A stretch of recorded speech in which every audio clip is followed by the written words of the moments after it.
Réfléchis une seconde à ce que ça veut dire pour ton argent. Le pétrole, c'est le sang de l'économie mondiale. Quand ce sang arrête de circuler normalement, ce sont tes factures qui explosent, tes économies qui fondent, et les marchés qui tremblent. Et là, en ce moment précis, quelque chose vient de se passer dans une zone maritime que 97% des gens ne savent même pas situer sur une carte, mais qui va impacter directement le portefeuille de milliards de personnes dans les prochaines semaines. Ce que je vais t'expliquer aujourd'hui, c'est pas de la géopolitique abstraite. C'est une leçon brutale sur qui contrôle vraiment le flux d'argent dans le monde et pourquoi tu dois absolument comprendre ces mécanismes si tu veux protéger ce que tu as construit. Reste jusqu'à la fin. Parce que les 3 scénarios que je vais te présenter vont changer ta façon de voir tes investissements, tes économies et même le prix que tu paies à la pompe. Voilà le contexte. Les États-Unis ont imposé un blocus sur le détroit d'Ormuz.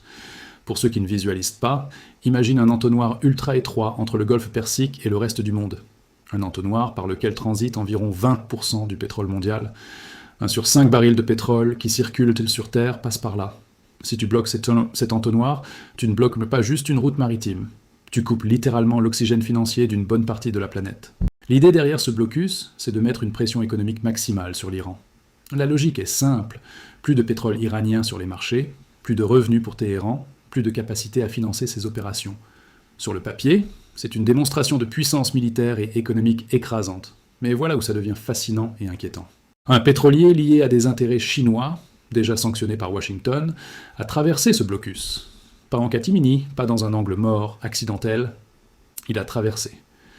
Et la marine américaine, pourtant déployée massivement dans ses eaux, n'a rien fait pour l'arrêter.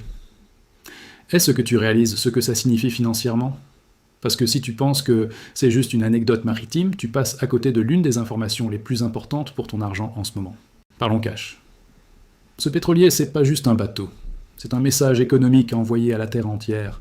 Et ce message dit ceci. Le blocus américain a une limite. Et cette limite s'appelle la Chine. Pourquoi est-ce que ça te concerne directement ? Parce que les marchés financiers fonctionnent sur les anticipations. Les investisseurs, les fonds, les grandes banques, ils ne réagissent pas à ce qui se passe. Ils réagissent à ce qu'ils pensent qu'il va se passer. Et là, ce qu'ils voient, c'est un système de pression économique qui commence à montrer ses failles avant même d'avoir atteint sa pleine puissance. Résultat, l'incertitude. Et l'incertitude, en finance, c'est l'ennemi numéro 1 de la valeur de ton argent. Quand les marchés ne savent pas si le pétrole va circuler ou non, si le blocus va tenir ou s'effondrer, si ça va s'escalader ou se résoudre, les prix deviennent erratiques. Et des prix erratiques sur l'énergie, ça se propage comme une infection à toute l'économie réelle. Transport, alimentation, industrie, immobilier, tout est connecté. Est-ce que tu as déjà eu l'impression que les prix augmentaient sans raison apparente ? Cette situation est exactement le type de mécanisme qui déclenche ces hausses invisibles mais réelles. Maintenant, regardons ce que la Chine est en train de faire en parallèle. Parce que pendant que tout le monde regarde le pétrolier, Pékin joue une autre partie. Xi Jinping enchaîne les rencontres diplomatiques à un rythme inhabituel. Les Émirats arabes unis, l'Espagne, la Russie. 3 destinations, 3 signaux très différents mais qui forment ensemble une stratégie cohérente. Les Émirats, c'est le cœur financier du Golfe. Un pays dont l'économie dépend directement du flux pétrolier à travers Hormuz. Quand la Chine dit aux Émirats « Nous sommes contre ce qui nuit à votre commerce », elle ne fait pas de la diplomatie polie. Elle offre une alternative de sécurité économique à un pays qui héberge des bases militaires américaines, mais dont les revenus passent par un détroit que Washington contrôle désormais. C'est là le génie du mouvement. La Chine ne cherche pas à remplacer les États-Unis militairement dans la région. Elle cherche à se positionner comme le partenaire économique de référence pour des pays qui ne peuvent pas se permettre que leurs intérêts financiers soient pris en otage par des décisions unilatérales. L'Espagne ensuite, un membre fondateur de l'Union européenne, un allié de l'OTAN, dont le Premier ministre est allé à Pékin pour parler de droit international et d'ordre mondial multipolaire. Traduit ça en langage financier. Un pays européen majeur est en train de dire publiquement que la domination économique américaine ne va pas de soi et que la Chine peut jouer un rôle légitime de contrepoids. Et ça, pour tes investissements européens, pour l'euro, pour la stabilité des marchés européens, c'est une information capitale. La Russie, enfin. On ne va pas s'étendre sur les détails diplomatiques, mais retenons l'essentiel. 2 puissances qui partagent l'objectif de démontrer que la domination américaine dans les espaces stratégiques mondiaux peut être contestée, coordonnent leur action. En temps réel, sur un sujet qui touche directement les prix de l'énergie mondiale. Parlons des vrais perdants économiques de cette situation. Et tu vas peut-être être surpris. Les États-Unis ne dépendent plus autant du pétrole du Golfe qu'il y a 20 ans.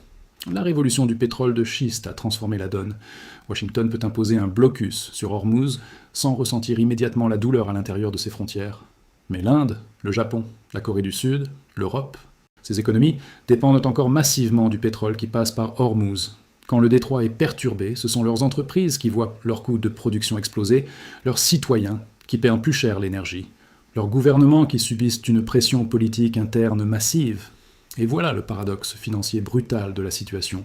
Les pays qui subissent le plus l'impact économique du blocus américain sont des alliés des États-Unis. Le Japon importe environ 90% de son pétrole par voie maritime. Une perturbation sérieuse d'Hormuz, et c'est toute l'industrie japonaise qui tousse. La Corée du Sud, même configuration. L'Inde, qui est seule devenue l'une des économies les plus dynamiques de la planète, voit directement ses coûts d'importation grimper. Ces gouvernements sont dans une situation impossible. Ils ne peuvent pas se fâcher publiquement avec Washington, leur allié sécuritaire, mais ils ne peuvent pas non plus absorber indéfiniment des chocs énergétiques que leur population ne comprennent pas et ne veulent pas payer. Alors ils font quoi? Ils poussent en coulisses. Ils appliquent une pression diplomatique discrète mais réelle sur Washington pour que le blocus soit raccourci, soit assoupli. Et la Chine, avec ses rencontres diplomatiques bien orchestrées, offre à ces pays une légitimité publique pour exprimer cette dissidence. Quand l'Espagne dit « le droit international doit primer », elle donne à Tokyo, Séoul et New Delhi le signal qu'ils ne sont pas seuls à penser ça. Voici maintenant les 3 scénarios que tu dois absolument intégrer dans ta réflexion financière. Parce que selon le chemin que prend cette situation, les implications pour ton argent sont radicalement différentes. Premier scénario. Le blocus tient, mais son coût politique s'accumule. La marine américaine maintient le contrôle physique du détroit. Les tankers chinois qui tentent de passer font face à une pression croissante. Mais le prix à payer diplomatiquement pour Washington augmente chaque semaine. Les alliés deviennent de plus en plus agités, les marchés restent nerveux et l'incertitude sur les prix de l'énergie s'installe durablement. Dans ce scénario, les secteurs les plus touchés sont les compagnies aériennes, le transport maritime, la chimie et la fabrication industrielle. Les secteurs qui s'en sortent le mieux, les énergies alternatives, les producteurs de pétrole hors Golfe et les valeurs refuges classiques comme l'or. Deuxième scénario. Un incident direct entre forces américaines et chinoises dans le détroit. Un navire chinois qui tente un passage forcé, une escorte militaire qui accompagne un pétrolier et une confrontation qui oblige Washington à choisir, faire reculer un navire chinois avec le risque d'escalade, ou laisser passer et confirmer publiquement que le blocus ne s'applique pas à Pékin. Ce scénario, même s'il reste pour l'instant peu probable, est le cauchemar absolu des marchés financiers.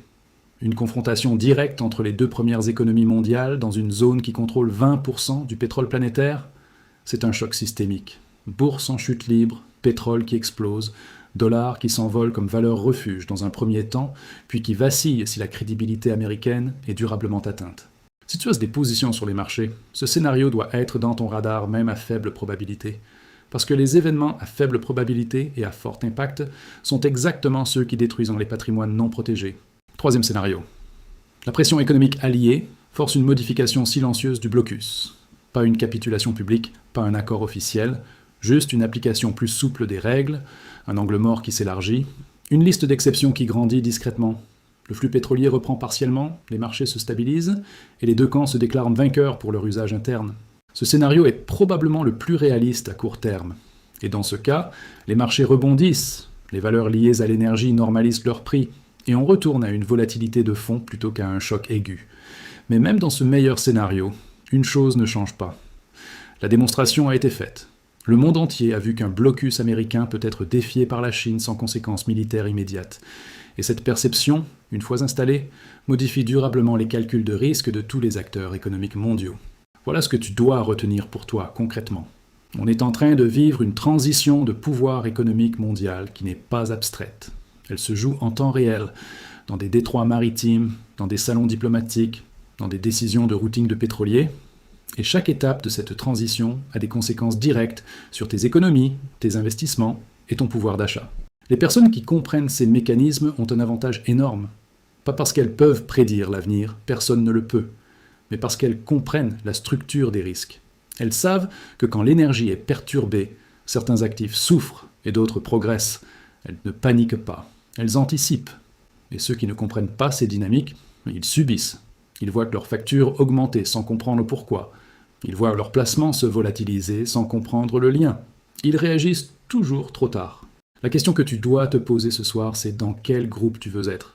Cette chaîne existe pour que tu aies les clés de compréhension que les médias grand public ne te donnent pas. Pas pour te faire peur, mais pour que tu ne sois jamais pris par surprise par des événements qui étaient lisibles à l'avance pour ceux qui savaient où regarder. Abonne-toi maintenant, active la cloche, parce que la prochaine mise à jour sur cette situation peut arriver dans les 72 prochaines heures, et tu dois être là quand elle arrive. Partage cette vidéo avec une personne dans ton entourage qui gère de l'argent, des investissements ou simplement une famille à protéger. Ces informations valent de l'or, littéralement. Abonne-toi et active la cloche. La prochaine mise à jour peut changer ta stratégie financière dès cette semaine. Si cette vidéo t'a ouvert les yeux, partage-la avec quelqu'un qui a besoin de le savoir avant qu'il soit trop tard.